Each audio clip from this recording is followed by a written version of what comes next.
gaadiidkan subaxnimada hore gudbaya ayaan saaranahay annagoo la safrayna qaar ka mid a culimada xerta Rabiiciya kuwaasi oo hogaaminayo Cali Macruuf Sheekh Maxamed Rabiicudiin oo ay weheliyaan Mubaarak Sheekh iyo Cabdibaasid Sheekh oo hormuud u ah xerta ka imaanaysa bariga Puntland kuwaas oo u socda siyaarada Sheekh Maxamed Rabiicudiin Sheekh Yuusuf Sheekh Cabdi oo sanad kasta la dhigo. haddaba waa kuma Sheekh Maxamed Rabiicudiin waa kan Cali Maxamuud Xasan oo ka mid ah xertii uu waxbaray sheekhu. شيخ محمد ربيع شيخ يوسف شيخ عبدي نصبية يوسف هي الشيخ خواب يونس وهي الشيخ معروفة وهي الشيخ حسنة لأن شيء في سنة كتاريخ ميلادي مركي هاي كون يستقال بقول يكوبي الله تنكي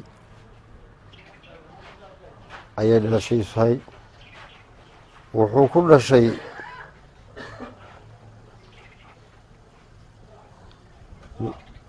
gobolkaas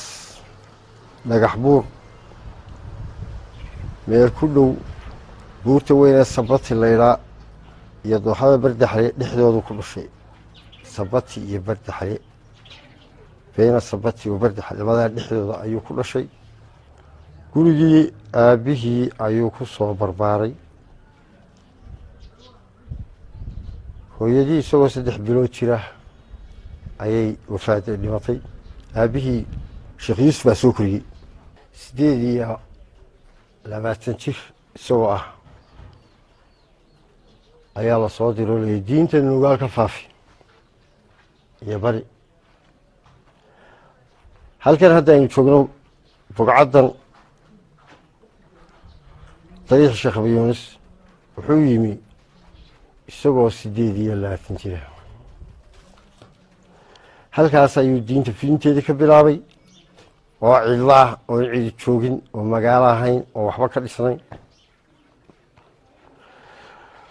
dadkii dhulka joogay wuxuu yiri macallin baan ahay diinta dadka baraya wixii yimaadana ana masruufaya diinta ana baray waan masruufaya markaan sidaa leeyahay waxaan uga jeeday buu yiri qof walba Ilaahay baa arsaaqdiisa qoray intuu nool yahay uu isaga arsaaqaya inuu dilo iyo inuu arsaaqdiisa kama dhaxayso Ilaahay isaga ballan qaaday wama min daabatin fil ardi illa ala Allah rizquha 12 sanadood ayay ingiriiskii wada joogeen ingiriiskii dhulka joogay ingiriiskii iyo Soomaali uu wato oo ayaa kula dagaalamay wax walba ku sameeyay meeshuu degaba gubay waa lagu diro ninkan waxa ay galbeed buu ka yimi wayna Cabdullaahi Xasan wuxuu doonayay aakhirka in rag badan intuu ururiyo la dagaalamo dawladda dhibaato badan bay u geysteen halka kan xaruntan 25 guri iyo 370 arey oo u joogay iyo macallinkii quraanka dhigayay intii way ku gubtay dabba inta la suray baa rasaasna lagu bilbaa 7 xarmood oo saasaa lagu gubay ugu soo diinta fidinteedii iyo qasadkiisii inna ka muleexan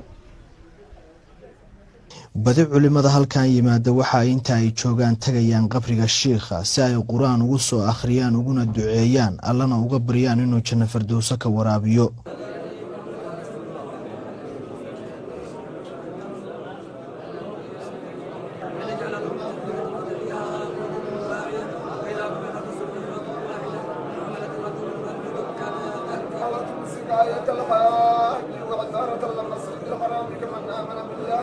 waxaana la kulanay Sheekh Qoor Dheere oo ka mid ah culimadaasi oo nooga waramay khayrka ku jira siyaarada ziyaaro luqatul arab waa booqasho dhinaca kale markii laga fasiro ziyaaradu waxa weeye dadka muuminiinta oo soo booqda mashaayikhdoodii ama waalidiintoodii ama muslimiinta kaleeto soo booqda yimaada taasoo ah wax nebiga looga dayday nebiga calayhi afdal asalaatu wassalaam wuxuu sameeyey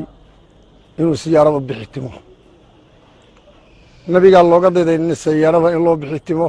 nebigu markuu joogay madiina sanadkii la arkaba marka bisha koowaad wuxuu bixitimi jiray qabuurihii shuhadadii uxud oo ka baxsanaa magaalada madiina sanadkii la arkaba sidaa waxaa samayn jiray sayr sidiiq cumar bin khadaab cusmaan bin cafaan ilaa yoomana haaday ka soo gaadhay siyaarada in la soo booqdo mashaa'ikhda saxaabtii awliyadii waalidiintii ehlullaahigii mu'miniinta dhammaantood in qabuurahooda la tago loo duceeyo lagu ducaysto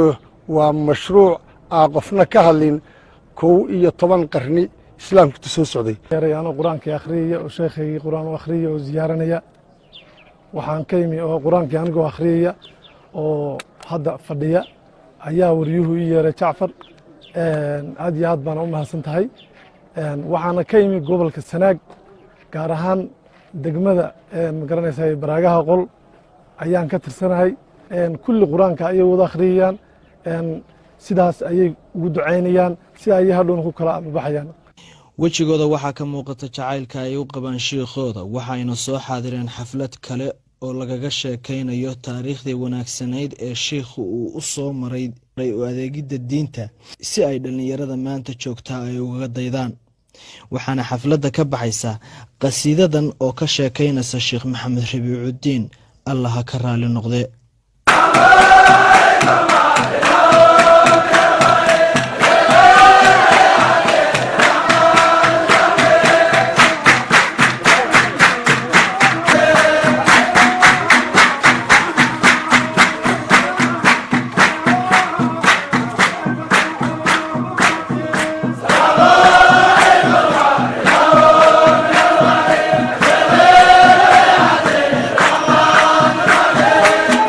xerta oo ka mid ah culimada Soomaaliyeed waxay dadaal dheer ugu jiraan sidii dadka diinta loo gaarsiin lahaa taas oo ka mid ah yoolashii loo asaasay waxaana sanad kasta dariiqooyinka kala duwan ee xerta ka soo baxa da'yar kala duwan kuwaasi oo bartay cilmiga noocyadiisa kala duwan Jaafar Macalin Maxamed warbaahinta dawladda Garow